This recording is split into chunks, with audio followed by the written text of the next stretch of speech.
நண்பர்களே, நீங்கள் பார்த்து கொண்டிருப்பது உங்கள் கௌசிகா ரிவ்யூஸ். சரி வாங்க வீடியோக்குள்ள போய் என்னென்ன நடக்க போகுது அப்படின்ற இன்ட்ரெஸ்டிங்கான விஷயத்தை தான் நீங்கள் இந்த வீடியோவில் பார்த்து தெரிஞ்சுக்க போறீங்க. அதுக்கு முன்னாடி நம்ம அரவிந்தை பற்றி கொஞ்சம் கான்செப்டை பார்த்தோம்னா, அரவிந்த் ரொம்ப காலமாக என்னடா ஆளே இல்லாமல் போயிட்டாரு அப்படின்னு சொல்லிட்டு பார்த்தீங்கன்னா, இவர் மீண்டும் இது சீரியலுக்குள்ள வருவாருன்னு சொல்லிட்டு யாருமே எதிர்பார்க்கல. ஆனால் வந்துட்டாருங்க. எதனால வந்தாரு, என்ன காரணத்தால, என்ன ரீசன்னால வந்தாரு அப்படின்னு சொல்லிட்டு பார்த்தீங்கன்னா, அவர் வந்ததுக்கு ஒரே ஒரு ரீசன் தான். அவர் வந்ததோட மட்டும் இல்லாமல் அவர் வந்து ஒரு வார்த்தை சொல்றாரு. என்னடா சொன்னாரு அப்படின்னு சொல்லிட்டு பார்த்தீங்கன்னா, ஒரே வார்த்தை சொன்னாலும் நறுக்குன்னு சொல்லிட்டாரு. அது வேற எதுவும் இல்லைங்க, வெண்பா இல்லைன்ற விஷயத்தை நான் கேள்விப்பட்டேன். அது மட்டும் இல்லாமல் வெண்பாவை கண்டுபிடிச்சி விஜய்கிட்டே மல்லிகிட்டையும் கொடுத்து விஜய் மல்லி ஒன்னா சேர்த்து வைக்காம நான் தூங்க மாட்டேன் அப்படின்னு சொல்லிட்டு மருத்துவமனையிலேருந்து நம்ம நாவு கிட்ட பேசிட்டு அங்கேருந்து கிளம்பலாம்னு சொல்லிட்டு கிளம்புறேன். அந்த சமயத்தில் தீபிகாவை பார்க்குறாங்க. தீபிகா வந்து நம்ம அரவிந்த் இருக்கிறாரு, அவரு கூட படிச்சவங்க. உடனே பேசலாம்னு சொல்லிட்டு போறாரு. அந்த சமயத்தில் டாக்டர் கிட்ட போறாங்க.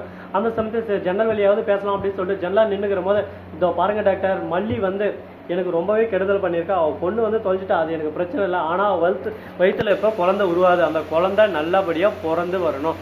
அதுக்கு யார் தடங்களாக வந்தாலும் நீங்கள் அதுக்காக அந்த குழந்தைய இன்னும் பண்ணுறக்கூடாது அப்படின்னு சொல்லிட்டு பேசுனீங்க. என்ன தீபிகா சம்மந்தமே இல்லாமல் பேசுகிறா அப்படின்னு சொல்லிட்டு பார்த்தீங்கன்னா, அப்படி தான் நான் சொல்லுவேன். ஆனால் என் பேச்சை கேட்காதீங்க. அவள் ஜெயிலுக்கு போக வேண்டியவன், என்னோட தம்பி அவள் கொண்டவன், அவளை ஜெயிலுக்கு தள்ளணும். குழந்தை இருந்துச்சுன்னா அவளை ஜெயிலுக்கு தள்ளி அவளை கஷ்டப்படுத்த எனக்கு விருப்பம் இல்லை. அவள் வந்து தனி கட்டியாவே இருக்கணும். எப்படியாவது அந்த குழந்தைய இப்பயே கலைச்சிருங்க அப்படின்னு சொல்லிட்டு சொல்ல, உடனே பார்க்கணுமே கோவம் வந்துருது அந்த டாக்டருக்கு. என்னம்மா என்ன பேசினிருக்க, முட்டாள்தனமா என்னோட தொழிலுக்கு என்ன துரோகம் பண்ண சொல்றேன், அந்த மாதிரி கேவலமான எச்சக்கால வேலையெல்லாம் நான் செய்ய மாட்டேன், என்ன அந்த மாதிரி வேலை செய்ய சொல்லாத. ஒரு குழந்தைய கொள்றது எவ்வளவு பாவம் தெரியுமா உனக்கு, என்னம்மா நீ ஊசிட்டு பேசிட்டு போயிட்டு இருக்கா, வாயெல்லாம் உடச்சு போறவங்க பாத்துக்க அப்படின்னு சொல்லிட்டு கோவமா பேசுறாங்க. என்னுடைய அத்தி இது நம்ம டாக்டரா இது கோவமா பேசுறது அப்படின்னு சொல்லிட்டு பார்த்தீங்க. ஆமாங்க. உடனே தீபிகா அந்த இடத்துல இருந்து வெளியே போறாங்க. தீபிகா கிட்ட பேசலாமா மானாவா அப்படின்னு சொல்லிட்டு அரவிந்த் யோசனை இருக்கா. உடனே பார்க்கணுமே நம்ம விஜய்க்கு போன் பண்ணாரு. விஜய் போனவே எடுக்கல. ஒரு பக்கம் 2-3 டைம், இன்னொரு டைம் பண்றாரு. விஜய் போன் எடுத்துறாரு. என்ன விஜய் நீங்க என்ன பண்ணிட்டு இருக்கீங்க, அது மட்டும் இல்லாம உங்க வைஃப் மல்லி அவங்க குழந்தைய வந்து கலைக்கிறதுக்கு செம்ம பிளான் பண்ணிருக்காங்க இந்த தீபிகா அப்படின்னு சொல்லிட்டு சொல்றாங்க. என்ன சொல்றீங்க, எனக்கு ஒன்றும் புரியல அரவிந்த் அப்படின்னு சொல்லிட்டு விஜய் கேட்க, உங்க வைஃப் வந்து பிரெக்னெண்டா இருக்காங்கல்ல, அது உங்களுக்கு தெரியுமா தெரியாதா அப்படின்னு சொல்லிட்டு கேட்க, என்னது மல்லி பிரெக்னெண்டா இருக்காளா அப்படின்னு சொல்லிட்டு ஷாக் ஆயிடுறாரு. ஒரு பக்கம் நம்ம விஜய், என்னடா நடக்குதுங்க, நாம ஒன்று நடந்தா கடவுள் ஒன்று நடக்கிறாரு, அப்போ மல்லி பிரெக்னெண்டா தான் இருக்காரா அப்படின்னு சொல்லிட்டு ஷாக் ஆகிட்டு ஒரு பக்கம் கேட்க ஆரம்பிக்கிறாங்க. என்ன பேசுறது ஏது பேசுறதுன்னு சொல்லிட்டு தெரியாம குழப்பத்தில் குழம்பி போயிட்டு இருக்க. இதுக்கப்புறம் என்ன பண்ண போறாங்க அப்படின்னு சொல்லிட்டு பார்த்தீங்கன்னா, நான் மல்லியோட துயரமோ இப்போ தெரிய வந்துட்ட மாதிரி நம்ம விஜய் கோவப்பட ஆரம்பிக்கிறாரு.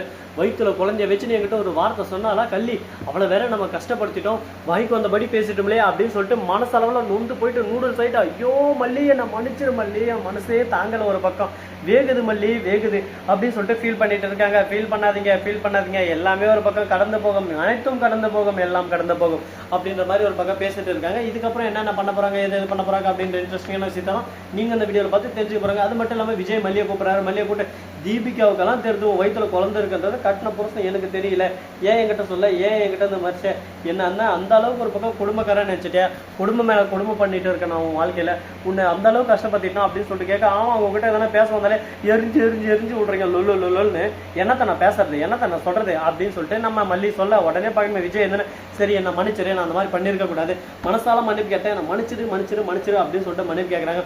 உன் மன்னிப்பா தூக்கிட்டு போய் கோப்பத்தோட்டில் போட அப்படின்ற மாதிரி ஒரு பக்கம் பேசினு இருக்காங்க. சரி விடு, இவ ஏதோ பேசணும் போறோம், அதை பத்தி நம்ம கண்டுக்கூடாது. இதுக்கப்புறம் நாம என்ன பண்ண போறோம், எது பண்ண போறோம் அப்படின்ற விஷயத்தை பத்தி தான் நம்ம யோசிச்சு சிந்திச்சு பேச ஆரம்பிக்கணும். இதுக்கப்புறம் என்ன பண்ண போறோம், எது பண்ண போறோம் அப்படின்னு சொல்லிட்டு பாத்தீங்கன்னா, நம்ம மல்லி இருக்காங்களா, அவங்க வந்து சொன்னதெல்லாம் ஒரு பக்கம் திரும்ப ரிப்பீட் பண்ணியாச்சு.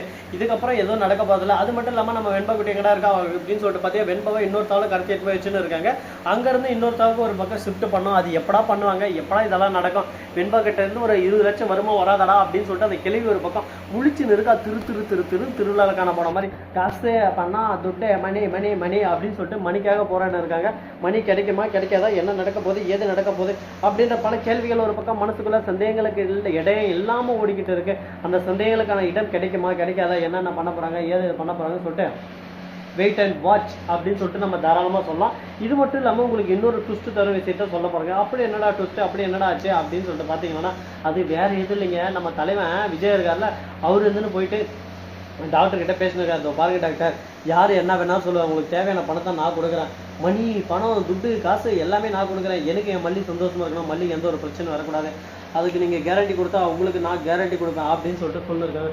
இதை கேட்டது என்ன பேசுறது ஏது பேசுறதுன்னு சொல்லிட்டு தெரியாமல், என்னடா இது குழப்பத்தை தர மாதிரி குழப்பமாகவே பேசினிருக்கானே, இதுக்கெல்லாம் ஒரு முடிவே இல்லையா, அதுக்கு விடிவே இல்லையா அப்படின்னு சொல்லிட்டு ஃபீல் பண்ணிட்டு இருக்க. சரி ஓகே பார்த்துக்கலாம். எல்லாமே நம்ம கையில தான் இருக்கிறா சார், நம்ம என்ன நினைக்கிறோமோ அதுதான். அதனால எந்த ஒரு கவலையும் படக்கூடாது, கவலையே இல்லாமல் ஒரு பக்கம் சந்தோஷமா மஜா பண்ணோம் அப்படின்னு சொல்லிட்டு யோசிச்சுன்னு இருக்காங்க. இது நீடிக்குமா நீடிக்காதா, என்ன நடக்க போகுது எது நடக்க போகுதுன்னு சொல்லிட்டு தெரியல. பார்ப்போம் என்னென்னலாம் பிரச்சனை கொண்டு வர போறாங்கன்னு சொல்லிட்டு. அது மட்டும் இல்லாமல் நம்ம விஜய் இருக்கார்ல, அவர் வந்து என்ன பண்றாரு அப்படின்னு சொல்லிட்டு பார்த்தீங்கன்னா மல்லிகிட்ட நெருங்க ஆரம்பிக்கிறார். மல்லிகிட்ட நெருங்கி பேசுறாரு. மல்லி என்னை மன்னிச்சிரு, நான் பண்ணது தப்பு தான், தப்புக்கான தண்டனை எனக்கு கொடுத்துரு, நான் தயவு செஞ்சு எனக்கு கொடுக்காமலாம் இருக்காது. ஆனா நீ பண்ணதும் தப்பு தானே, நான் வேணான்னு படிச்சு சொன்னேன். ஆனா நீ படிக்காத மாதிரியே கேட்காத மாதிரியே ஒரு பக்கம் புத்தி இல்லாத மாதிரி போன பார்த்தியா, உன் வழியில நீ போன, லாஸ்ட்ல எனக்கு ஒரே அடியாக வழியை காட்டி விட்டாங்க. இதனால நான் என்ன பண்ண முடியும் சொல்லு பார்க்கலாம்.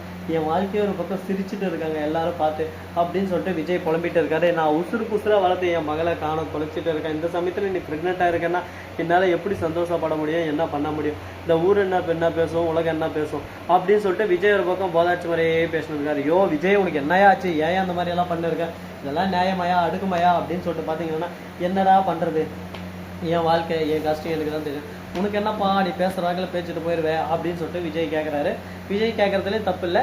ஸோ நண்பர்களே, இந்த வீடியோ பிடிச்சிருந்தா லைக் பண்ணுங்க, கமெண்ட் பண்ணுங்க, ஷேர் பண்ணுங்க, டிண்டிங் பெல்லை தட்டி விட்டு போங்க. அப்பதான் நான் போகிற அடுத்தடுத்த வீடியோ உங்களுக்கு உடனே நோட்டிஃபிகேஷன்ல வந்து கொண்டே இருக்கும். மிக்க நன்றி, தேங்க்ஸ் ஃபார் வாட்சிங், டாடா, see you, நன்றி, வணக்கம், வந்தனம், பர்கர் தர்கர்.